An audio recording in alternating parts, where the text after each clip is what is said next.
من وين يا ام اللول؟ لبنان. ميرا مش مريوم. مريوم؟ ميرا.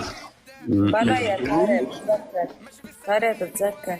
والله انا بنسى. جاي يكتبوا لي اسم اغلب. انت عارفني وعاملين على المغلق. مرة كله قاعد يقول لي مقلب بس ما طلع ولا فيديو معك. الا الامانه السامان الزلوج جاي يسوي لي مونتاج.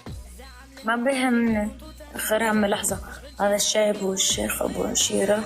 حلو مريال دير لكن سمعه ضعيف شوي.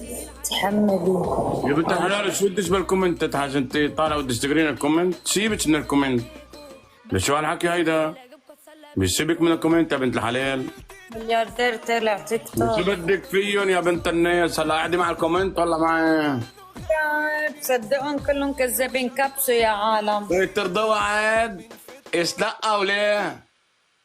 الأم قلت هودي الشباب السورية. الأم ليه؟ انت من وين؟ أنا الأصل من لبنان بس عايش برات البلد من سنين. ولا كذبوا له. لا عيب. أنا ما من بقول. وين؟ طيب قولي لي أنت من وين بلبنان؟ شو خصك انا من وين؟ لبنان بس وين؟ أنا من الشمال. لا عيب الغلط ما بديش. كاسبيني قدام الناس؟